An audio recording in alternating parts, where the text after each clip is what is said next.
बोलिए प्रेम से श्री सद्गुरु महाराज की जय। श्री सद्गुरु महाराज की जय। श्री सद्गुरु महाराज की जय।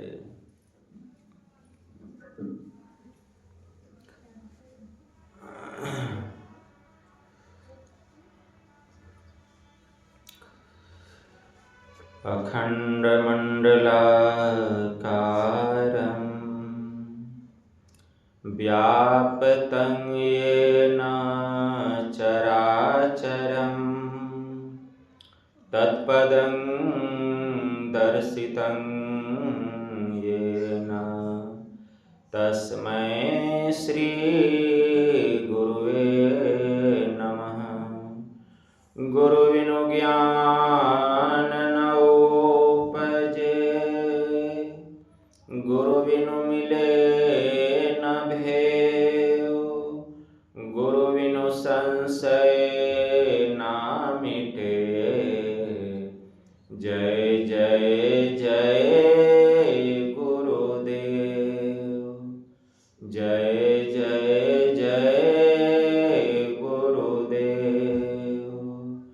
गुरुमूर्ति गति चंद्रमा, सेवक नयन चकोर, आठ पहर निरखत रहे, गुरुमूर्ति की ओर, गुरुमूर्ति की ओर। श्री सद्गुरु महाराज की जय। तो आज का जो यह सत्संग है विशेष सत्संग है, इसलिए आज कुछ देर तक प्रवचन होगा, क्योंकि आज हमारे परलोकवासी जोगेंद्र बाबू की सुपुत्री कोमल का जन्मदिन है। अव्यक्त रूप में परमाराध्य संत सद्गुरु महाराज के पावन कमल चरणों में बारंबार नमन। आदरणीय सत्संग प्रेमी गुरुजनों, भक्तिमती माताओं एवं धर्मशीला बहनों, आप लोगों को सर्वविदित हो चुका है कि आज का यह संत मत सत्संग का आयोजन हमारे परलोकवासी जोगेंद्र प्रसाद जी की सुपुत्री कोमल कुमारी के जन्म दिवस के उपलक्ष्य में घर परिवार के समस्त लोगों ने मिलजुल कर यह संत मत सत्संग का आयोजन किए हैं। इस संत मत सत्संग के द्वारा ज्ञान योग युक्त एकमात्र ईश्वर भक्ति का संदेश दिया जाता है, उपदेश दिया जाता है। प्रत्येक प्राणी मात्र को बोध कराया जाता है कि ज्ञान क्या है, योग क्या है, भक्ति क्या है, जीव क्या है, माया क्या है, ब्रह्म क्या है। इन सभी रहस्यमयी बातों का ज्ञान सत्संग के माध्यम से यह जो जीव अबोध बना हुआ है, सत्संग श्रवण करते करते एक दिन वह सुबोध और परम ज्ञानी हो जाता है। आप लोग और आगे आ जाइए, धीरे धीरे और आगे आ जाइए, बहुत जगह है आगे। दरी पर बैठिए, ठंड का मौसम है, आगे आ जाइए। हाँ आगे आ जाइए, ठीक है। श्री सद्गुरु महाराज की जय। अभी संत स्तुति और गुरु वंदना से पाठ का शुभारंभ हुआ। हम लोगों ने अति ही मनोयोग पूर्वक भक्ति युक्त ढंग से पाठ का श्रवण किया। तत्पश्चात परमाराध्य के द्वारा स्वलिखित सदग्रंथ पदावली से गुरु महाराज के पद को भी हम लोगों ने श्रवण किया। पद के क्रम में हम लोग सुन रहे थे, क्या? ताली नहीं बजाओ, शांत कीजिए बच्चे। अद्भुत अंतर की डगरिया, जा पर चल कर प्रभु मिलते। दाता सतगुरु धन्य धन्य, जो राह लखा देते। चलत पंथ सुख होत महा है, जहां अझर झरते। अमृत ध्वनि की नौबत झहरत, बर भागी सुनते। सुनत लखत सुख लहत, अद्भुति अम्मी ही प्रभु मिलते। पद कितना छोटा है, 5 लाइन का पद है, लेकिन इसमें गंभीर रहस्य छुपा हुआ है। वह गंभीर रहस्य क्या है, ध्यान से सुनिए। हमारे परमाराध्य कहते हैं कि परमात्मा के पास जाने का जो डगर है, जो रास्ता है, वह बड़ा ही अद्भुत मार्ग है। अद्भुत मतलब विचित्र रास्ता है, रहस्यमयी मार्ग है। गुरु नानक देव जी महाराज ने कहा, खिन्नी हो तीखी बाल होनी की, एते मार्गो जाना। मतलब परमात्मा के पास जाने का जो रास्ता है, खिन्नी तीखी मतलब तलवार की धार से भी पतला, बालहु नीकी बाल की नोक से भी महीन वह मार्ग है। यम ने नचिकेता से कहा, कठोपनिषद में बड़ा अच्छा मंत्र आया, उत्तिष्ठत जाग्रत प्राप्य व्राणिन बोधत, सुरस्य धारा निशिता दुर्त्यया, दुर्गम पथ अस्तत कव्यो वदंती।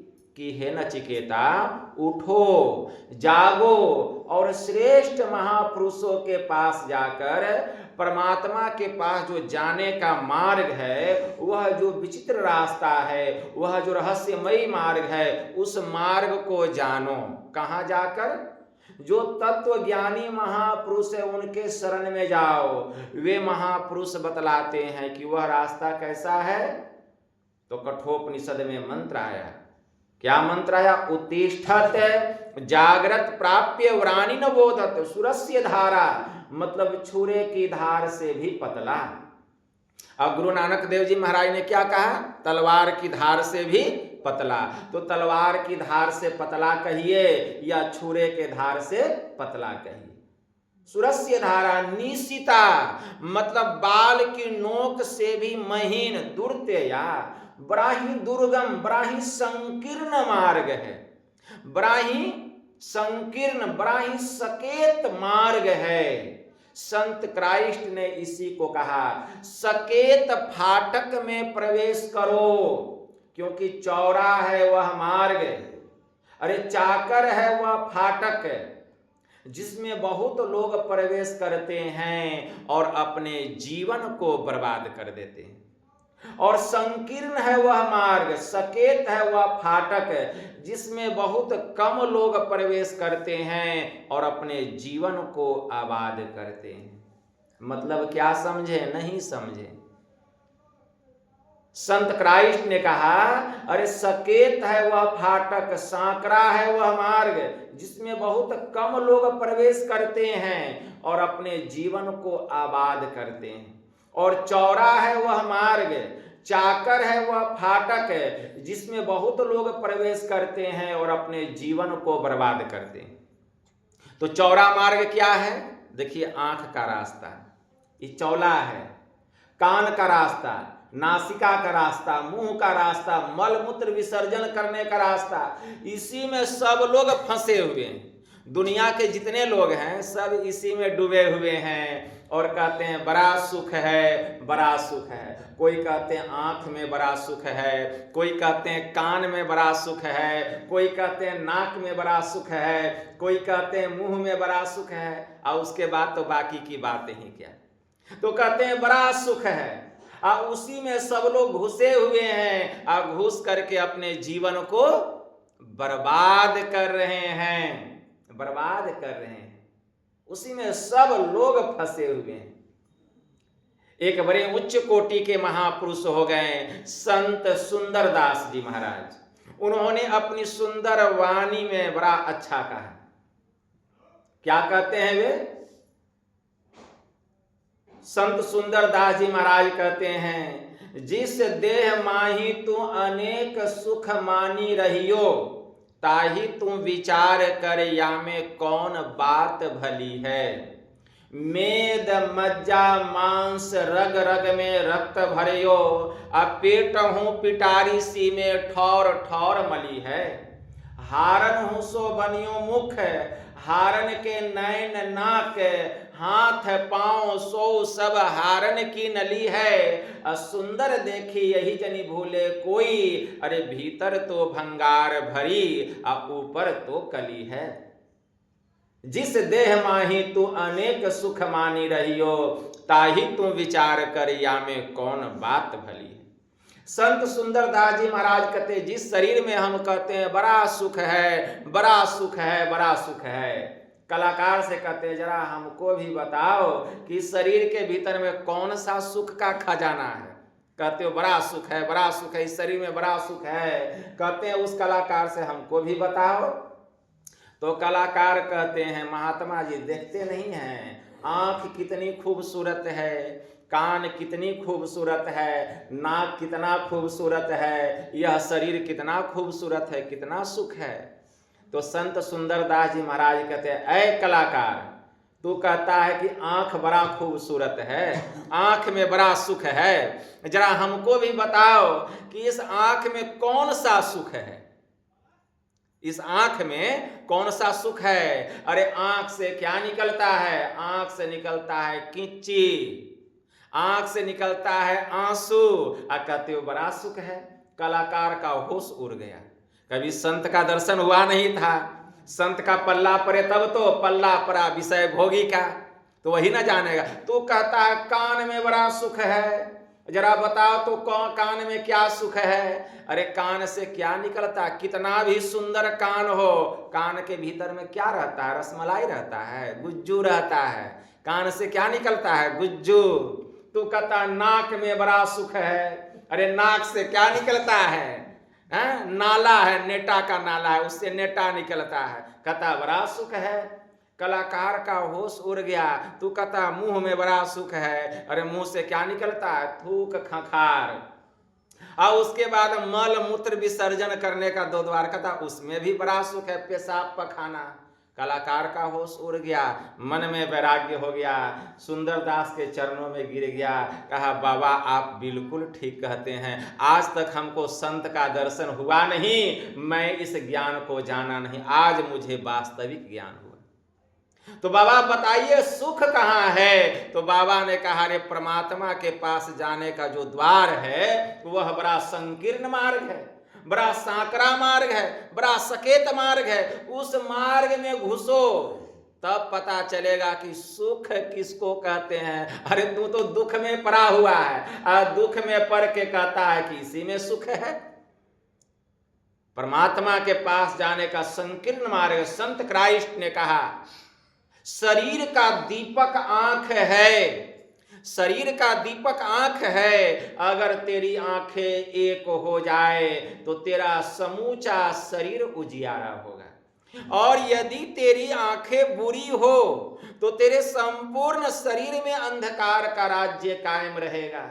जो ज्योति तुझ में है वह यदि अंधकारमय है तो सोच कि वह अंधकार का साम्राज्य कितना बड़ा होगा। इसीलिए अपनी दृष्टि को ठीक करो, और ठीक करने के लिए योग करो, भक्ति करो, गुरु से ज्ञान लेके। यह जो दृष्टि की धार है, ये दृष्टि की दोनों धारों को एक करो, आंख खोल करके नहीं, आंख बंद करके। जब दृष्टि की दोनों धार मिलेगी तो वह सूक्ष्म मार्ग परमात्मा के पास जाने का खुल जाएगा। उस मार्ग में शरीर नहीं घुसेगा, उस मार्ग में सुरत प्रवेश करेगी। जीवात्मा चार अंतःकरण इंद्रियों के संग में रह करके यह जीव, यह सुरत, यह चेतन आत्मा उस परमात्मा के पास जाएगी। वही हमारे गुरुदेव कहते हैं अद्भुत अंतर की डगरिया। वह रास्ता अंतर का है, बाहर का नहीं है। जा पर चलकर प्रभु मिलते, उस रास्ते पर जो चलेगा परमात्मा को प्राप्त करेगा। वही रास्ता तो गुरु महाराज ने हम लोगों को बतलाया है। वही रास्ता गुरु महाराज ने हम लोगों को बतलाया है। उस रास्ते पर जो भी चलेंगे उसको सुख मिलेगा। मोबाइल बंद कीजिए। श्री सद्गुरु महाराज की जय। मोबाइल अब बिल्कुल बंद कर दीजिएगा। तो गुरु महाराज की वाणी में आया, अद्भुत अंतर की डगरिया जा पर चलकर प्रभु मिलते।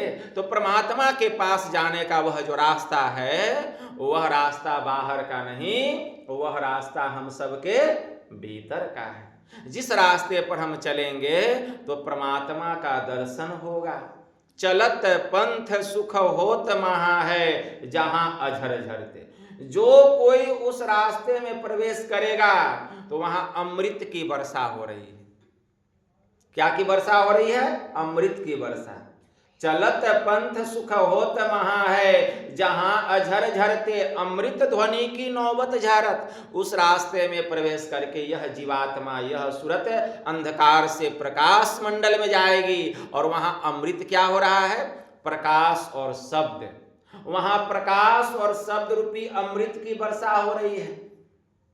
अमृत ध्वनि की नौबत झरत। नौबत मतलब अनहद प्रकार के शब्द। अनहद नौबत बाजती, होत छतीसो राग। सो मंदिर खाली परा, अब बैठन लागे काग। बैठे ने रास्ता काटता, चलते ने बाट न पाई। है कुछ रहनी गहनी के बाता, अब बैठा बैठा रहे चला पुनी जाता। इसीलिए यह रास्ता बड़ा संकीर्ण है। इसके लिए योग करना पड़ेगा, योग करना पड़ेगा। बहुत लोग क्या करते हैं, घर गृहस्थी से परेशान हो जाते हैं। घर में जब खटपट होने लगता है ना, किसी का घर में देखिएगा ज्यादा झगड़ा झंझट होने लगेगा, खटपट, बाबा जी का आश्रम बगले में चलो। जब घर में हो खटपट तब चल बाबा जी के मठ पर। जब घर में हो खटपट तब चल बाबा जी के मठ पर। और जब बाबा मांगे टहल, कहें बेटा सेवा करो, तो रमते रहल। और जब रमते में मिले टक्का तो सन्यासी भेष पक्का। जब रमते में मिले टक्का तो सन्यासी भेष पक्का। और कहीं रमते में फक्का तब गृहस्थी पक्का। बाबा घरे द्वारा ठीक था, वही झंझट ठीक था, झगड़ा झंझट, यहाँ कुछ मिलने वाला नहीं है। इसी तरह एक सन्यासी जो था, एक इमली के पेड़ के नीचे बैठ करके ध्यान कर रहा था। एक सन्यासी इमली के पेड़ के नीचे बैठ करके ध्यान कर रहा था। अब एक गृहस्थ के घर में ऐसे ही हो गया, खटपट लटपट हो गया घर में। अब वह घर गृहस्थी से परेशान होकर वह भागा। अब भाग करके आया, जंगल देखा, एक सन्यासी इमली के पेड़ के नीचे बैठ करके ध्यान कर रहा। बगल में अंडी का पेड़ था, वह अंडी के पेड़ के नीचे बैठ करके ध्यान करने लगा, झूठ मूठ का आंख बंद करके। उधर से देवर्षि नारद बाबा आ रहे थे। तो देवर्षि नारद बाबा आ रहे थे तो इमली के पेड़ के नीचे बैठकर जो सन्यासी ध्यान कर रहा था, वह सन्यासी कहता है कि बाबा कहाँ जा रहे हैं? तो हम तो जा रहे हैं बैकुंठ। तो आप पूछिएगा भगवान विष्णु से कि हमको दर्शन कब देंगे? क्या ठीक है, पूछ लेंगे, इसमें बड़ी बात क्या है, भगवान के धाम जा रहे हैं। और वह जो खटपट जो हो गया था घर में, और वह जो अंडी पेड़ के नीचे बैठ करके गृहस्थ जी ध्यान कर रहा था, वह भी कहता है बाबा मेरे लिए भी पूछिएगा कि भगवान हमको दर्शन कब देंगे? तो देवर्षि नारद बाबा कहते ठीक है, तुम्हारे लिए भी पूछ लेंगे। गए देवर्षि नारद बाबा बैकुंठ, भगवान विष्णु से कहें कि भगवान इमली के पेड़ के नीचे बैठ के एक तपस्वी ध्यान कर रहा है, उसने पूछा है कि आप उसको दर्शन कब दीजिएगा? तो भगवान विष्णु कहें कि उस सन्यासी को कहिएगा कि इमली के पेड़ में जितना पत्ता है उतना वर्ष उसको ध्यान करते करते जब बीत जाएगा तब हम उसको दर्शन देंगे। क्या ठीक है? कहा भगवान एक गृहस्थ भी अंडी के पेड़ के नीचे बैठ करके ध्यान कर रहा है, उसने भी पूछा है कि आप उसको दर्शन कब दीजिएगा? तो भगवान विष्णु कहें कि उसको भी कह देना कि अंडी के पेड़ में जितना पत्ता है उतना वर्ष जब बीत जाएगा ध्यान करते करते तो उसको भी दर्शन देंगे। क्या ठीक है, बात पक्की हो गई, बन गई। अब देवर्षि नारद बाबा जब उधर से लौटेंगे तब किससे दर्शन होगा? पहले आ रहे थे तो इमली वाला पेड़ से हुआ था, अब उधर से लौटेंगे तो पहले जो अंडी पेड़ के नीचे बैठा हुआ है उससे ना दर्शन होगा। तो अंडी पेड़ वाला कहता है कि बाबा आपने पूछा था कि भगवान हमको कब दर्शन देंगे? कहा हाँ जी पूछा था। भगवान विष्णु के कि अंडी के पेड़ में जितना पत्ता है उतना वर्ष जब ध्यान करते करते गुजर जाएगा तब तुमको हम दर्शन देंगे। अब ऊपर नजर दौड़ाता है, गिनता है पत्ता कि हे भगवान बहुत पत्ता है, इतना वर्ष ध्यान करेंगे तब भगवान का दर्शन होगा। इससे तो अच्छा घर का लटपटे खटपटे था, छोड़ करके भाग गया घर का, घरे का झमेला अच्छा है, चला गया घर। जब देवर्षि नारद बाबा आगे आए तो इमली के पेड़ के नीचे बैठ करके जो सन्यासी ध्यान कर रहा था वह भी पूछता है बाबा आपने पूछा था प्रभु से वे हमको कब दर्शन देंगे? कहे हाँ जी पूछा था। भगवान ने कहा कि इमली के पेड़ में जितना पत्ता है उतना वर्ष जब गुजर जाएगा तब भगवान तुमको दर्शन देंगे। वह खुशी से नाचने लगा, वह खुशी से नाचने लगा। देवर्षि नारद बाबा को बड़ा आश्चर्य हुआ। अंडी पेड़ वाला भाग गया जबकि उसमें पत्ता है कम और इमली के पेड़ में पत्ता है बेसी, खुशी से नाच रहा है। इसकी खुशी का रहस्य क्या है? पूछता है कि क्या बात है सन्यासी, इतना तो खुशी से नाच क्यों रहा है? देखते हो इमली के पेड़ में कितना पत्ता है। सन्यासी कहता है बाबा हम तो इतना पापी हैं, हमको तो पता ही नहीं था कि भगवान हमको दर्शन भी देंगे, लेकिन आप भगवान के परम भक्त हैं, अब हमको विश्वास हो गया कि भगवान हमको एक न एक दिन दर्शन जरूर देंगे। भगवान ने हम पर बड़ी रहमत की, वह हमारी खबर रखता है, इसीलिए हम खुशी से नाच रहे हैं। इतना कहना था कि भगवान विष्णु साक्षात वहां प्रकट हो गए। देवर्षि नारद बाबा कहते हैं भगवान आप भी हद करते हैं, आप कहीं इमली के पेड़ में जितना पत्ता है उतना वर्ष ध्यान करेगा तब दर्शन देंगे, आप तुरंत दर्शन दे दिए। कहे कि नारद तुम नहीं देखते हो, यह मेरा परम भक्त है।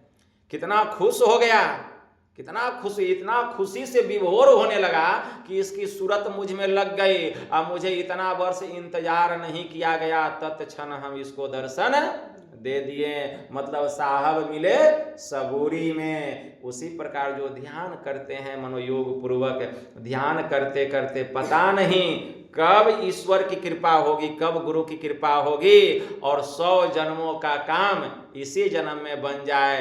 भगवान हमारे सभी पापों को नाश करके माफ करके तत्क्षण दर्शन दे दे, हमारा परम कल्याण हो जाए। इसीलिए हमें हमेशा ध्यान और सत्संग नियत बांध करके करनी चाहिए, संयम धर्म का पालन करते हुए करना चाहिए। उस संकीर्ण द्वार में प्रवेश करेंगे तो वही कहते हैं अमृत ध्वनि की नौबत झरत। वहां अमृत की वर्षा हो रही है, ब्रह्म ज्योति और ब्रह्मनाद रूपी अमृत की वर्षा हो रही है। उस अमृत का पान करेंगे। अमृत ध्वनि की नौबत झरत बर भागी सुनते, सुनत लखत सुख लहत अद्भुति। अद्भुत सुख मिलेगा और अंत में ही प्रभु मिलते। हमारे परमाराध्य संत सदगुरु महर्षि में ही परमहंस जी महाराज कहते हैं कि अंत में एक दिन परमात्मा का दर्शन होगा और जब परमात्मा का दर्शन होगा तो इस जीव का परम कल्याण हो जाएगा। संसार के सभी दुखों से छूट जाएंगे, सभी पापों से मुक्त हो जाएंगे, पापों से मुक्ति मिल जाएगी, इस जीव का परम कल्याण हो जाएगा। फिर कुछ पाने के लिए शेष बाकी नहीं रहेगा। यही मानव तन की सार्थकता है, यही मानव तन की महत्ता है, यही मनुष्य शरीर पाने की प्रधानता है। इसीलिए भगवान श्री राम ने कहा कि बड़े भाग मानुष तन पावा, कि बड़े भाग्य से हम लोगों को यह मनुष्य का शरीर मिला है। किस लिए? एक ईश्वर की भक्ति करने के लिए। हम ईश्वर की भक्ति करें, गुरु से जुक्ति जान करके करें और संसार के भी कामों को करें।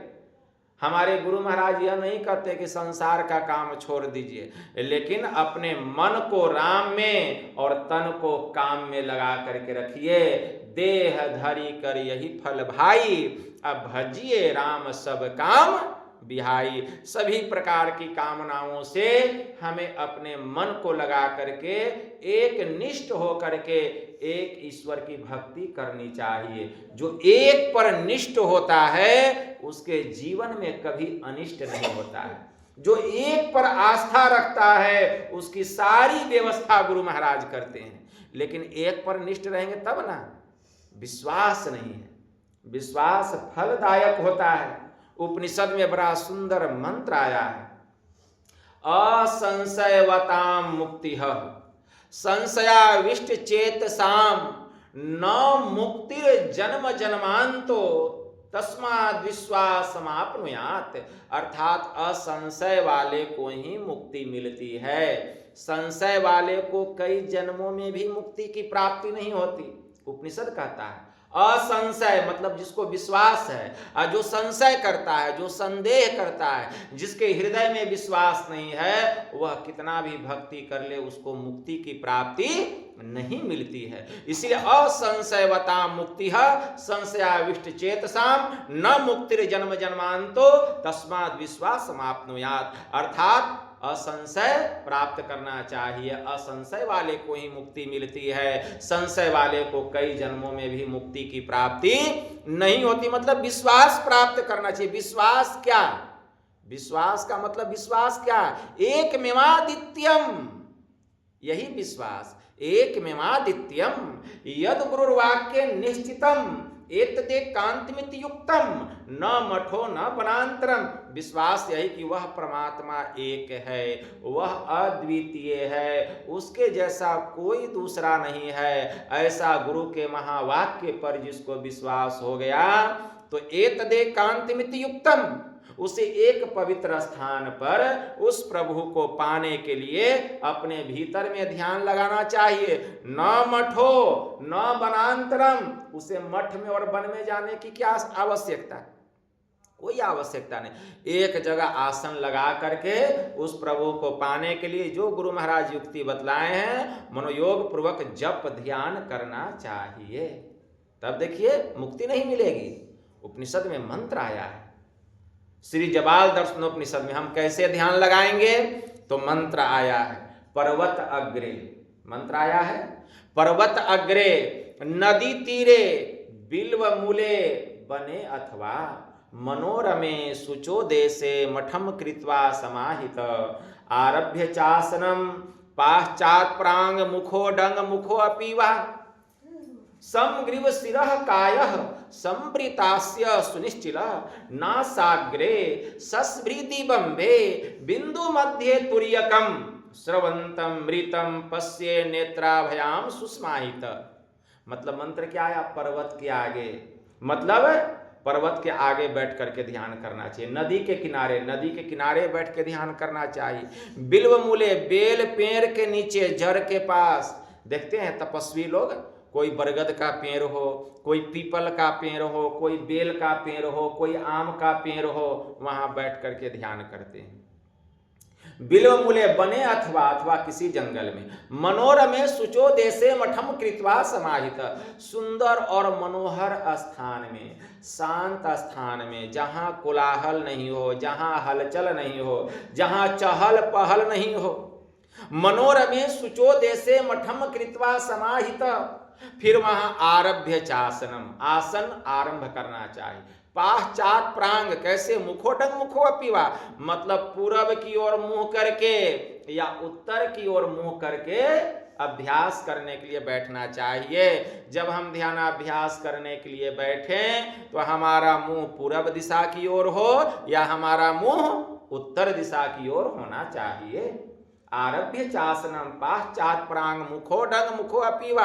कैसे? तो कहते हैं समग्रीव शिरः कायः संवृतास्य सुनिश्चिल, शरीर को बिल्कुल सीधा, धर गर्दन मस्तक को सीधी रेखा में, बायां पैर नीचे दाहिना पैर ऊपर, बायां हाथ नीचे दायां हाथ ऊपर, तर ऊपर गोद में रखें। दोनों आंखों को बंद करें। भगवान बुद्ध को देख लीजिए कैसे ध्यान कर रहे हैं, भगवान महावीर को देख लीजिए कैसे ध्यान कर रहे हैं, हनुमान जी को देख लीजिए कैसे ध्यान कर रहे हैं, उसी तरीका से ध्यान कर रहे हैं। आरभ्य चासनम पाश्चात प्रांग मुखो डंग मुखो अपीवा संवृतास्य सुनिश्चिल समग्रीव शिरः कायः संवृतास्य सुनिश्चिल। इस तरह से ध्यान करेंगे आंख बंद करके, शरीर को सीधा रख करके, तो क्या होगा, नासाग्रे सस्वृदि बम्बे बिंदु मध्य तुर्यकम। तब क्या होगा, नासाग्र में, ध्यान से समझिए, दोनों आंख और नासिका का जो मिलन स्थान है, जहां हमारी माताएं और बहनें बिंदी लगाती है, ठीक उसके सामने आंख बंद करके एकदम सामने गौर से चंद्रमा के प्रतिबिंब को देखते हुए, चंद्रमा गोल होता है, उसका प्रतिबिंब काला होता है, एकदम सामने में अंधकार को देखते हुए एकदम दृष्टि की दोनों धारों को वहां एक करने का अभ्यास करना चाहिए, प्रयास करना चाहिए। और जब दृष्टि की दोनों धार मिलेगी तब वहां से उस तुरीय अवस्था से जो अमृत चू रहा है, उस अमृत का भीतर का आंख खुलेगा, दिव्य दृष्टि भीतर के नेत्रों से उस अमृत का पान करें। स्रवंतम मृतम पश्य नेत्राभयाम सुस्माहित, मतलब भीतर के नेत्रों से उस चूते हुए अमृत का पान करें। तब देखिए कैसा सुख है, तब देखिए कैसा आनंद है। उसी आनंद के संबंध में हमारे परमाराध्य कहते हैं, अमृत ध्वनि की नौबत झरत। बड़भागी सुनते, चाहे स्त्री हो, चाहे पुरुष हो, चाहे नपुंसक हो, कोई भी हो, वे बड़भागी होते हैं जीवात्मा, उस अमृत का पान कर रहे हैं। वह जो भी आशीर्वाद आपको देंगे वह आशीर्वाद फलीभूत होगा। ऐसे महापुरुषों की जो भी सेवा करते हैं, चाहे नर हो, नारी हो या नपुंसक हो, वह बड़भागी होते हैं, क्योंकि ऐसे संतों का सेवा करने का उनको सौभाग्य प्राप्त होता है। ऐसे संतों की सेवा करना परमात्मा की सेवा के समान बतलाया गया है। इसीलिए हमारे गुरु महाराज ने कहा, सच्चे संत का दर्शन परमात्मा का दर्शन सम है, बराबर है। ऐसा विश्वास जिसके हृदय में है वे तेज भाग्य वाले हैं। तो हम लोग सौभाग्यशाली हैं कि हम लोग ऐसे संत सदगुरु के संतान हैं। ऐसे संत सदगुरु कौन है हमारे? महर्षि में ही परमहंस जी महाराज। इसीलिए हम लोग गाते हैं ना, समय गया फिरता नहीं, झट ही करो निज काम, जो बीता सो बीतिया, अब हूँ गहो गुरु नाम, संत मता बिनु गति नहीं, सुनो सकल दे कान, जो चाहो उद्धार को, अगर तुम अपना उद्धार चाहते हो तो बनो ऐसे गुरु का संतान। बोलिए प्रेम से श्री सद्गुरु महाराज की जय। तो यही थोड़ा सा मैं आप लोगों की सेवा में कहा। कोमल नहीं आ सकी, उसको यहीं से आशीर्वाद है, सूक्ष्म रूप में जिस काम में वह लगी हुई है उस काम में उसको तरक्की मिले, गुरु महाराज की असीम कृपा हो। और यह संतमत सत्संग का आयोजन हुआ, आप लोग इतना कीमती समय निकाल कर सत्संग को श्रवण किए, आप लोग पुण्यात्मा हैं, बड़भागी। इस ठंड में भी आप लोग इतना शांति से बैठ के सत्संग सुने, हम देख करके आनंदित हो गए। आप लोगों को आशीर्वाद देते हैं कि आप लोगों के मन की जो कामनाएं हैं गुरु महाराज उसको पूरा करे, ध्यान साधना में आपकी उन्नति हो और आपके जीवन के जो कष्ट हैं गुरु महाराज उसका हरण करे। बोलिए प्रेम से श्री सद्गुरु महाराज की जय। आरती संग सत के कीजे अंतर, तहो तलख लीजे पांच तत्व